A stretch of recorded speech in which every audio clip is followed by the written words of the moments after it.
At over 100 meters tall, or 328 feet, and stretching more than 3 kilometers in length, or 1.9 miles, the Dune du Pilat is the tallest sand dune in Europe. The dune is a striking natural formation and the product of thousands of years of shifting landscapes, weather patterns, and human interaction. In this video, we'll take a closer look at how the Dune du Pilat formed, its archaeological importance, the role throughout history, and the efforts to preserve it today. The Dune du Pilat began forming around 3000 to 4000 years ago, during the late Holocene period. The process started as winds from the Atlantic Ocean carried sand from the beach inland, gradually building up against the edge of the land forest. Over time, the accumulation of marine sand created what's called a foredune, a ridge of sand formed along the coastline. Underneath the current dunes are layers of older dunes, paleosoils, and even organic, rich peat beds, which help scientists understand its timeline. The structure rests on a relatively narrow coastal strip, bordered by the forest and the sea. The dune is still active. It continues to move inland at a rate of 1 to 5 meters per year, depending on wind and storm activity. Sand constantly shifts, reshaping the dune and slowly covering the adjacent pine forest. Though the dune itself is a natural formation, the surrounding area has been inhabited by humans since prehistoric times. Archaeological discoveries at the foot of the dune have included ceramics, flint tools, and shell deposits dating back to the Bronze Age and possibly earlier.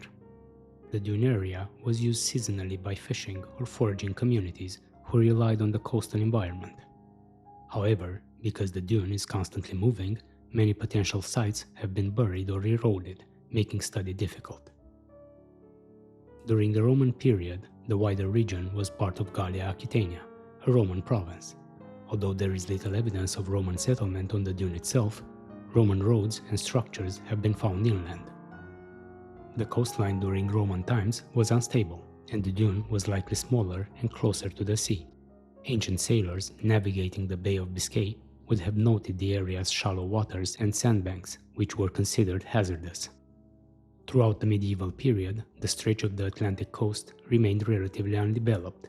The region's terrain, a mix of wetlands, marshes, and shifting sands, made agriculture and construction difficult. Local communities, especially around La Teste de Bouc, began to manage the landscape throughout sand stabilization projects.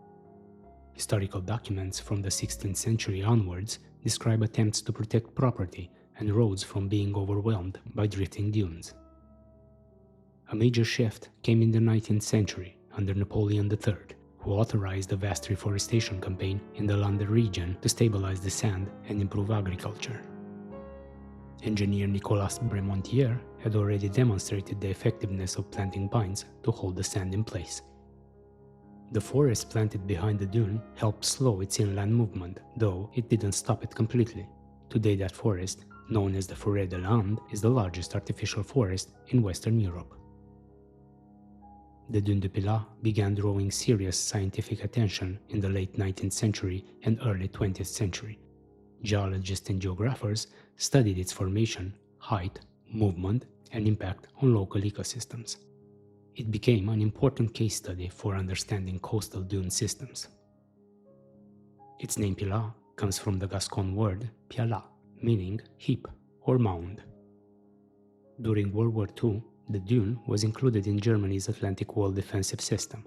Several concrete bunkers and lookout posts were constructed along the coast, many of these later buried by the shifting sand or removed, but a few remnants still exist today in the area around the dune. Starting in the 20th century, the Dune du Pilat became a popular touristic destination. Its panoramic views of the Atlantic, the forest, and the Banc d'Argonne Nature Reserve attracts over 2 million visitors per year. To manage this traffic, walkways and designated viewing areas have been installed. The site was classified as a protected natural area in 1978, giving it legal safeguards against development and degradation. Camping and infrastructure in the surrounding area were heavily damaged, in 2022 by wildfires, prompting new discussions about conservation and climate resilience. The dune is still changing. Its height and shape vary depending on the season, weather events, and human activity. Storms, sea level rise, and climate change are all factors accelerating erosion and sediment movement. Coastal scientists are monitoring these shifts closely. Their data help guide decisions about sustainable tourism, dune conservation, and forest management. Local authorities work alongside national environmental agencies to balance accessibility with protection. Educational signage, outreach programs, and research grants are part of this long-term effort. The Dune du Pilat is a dynamic system shaped by wind, sea, forest, and time. Its history reflects a constant negotiation between natural forces and human activity, from prehistoric settlements and reforestation to scientific study and modern tourism.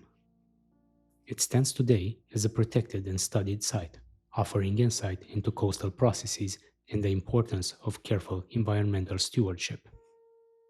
Thanks for watching. What is your favorite natural site? If you're interested in more videos, consider liking, commenting, and subscribing.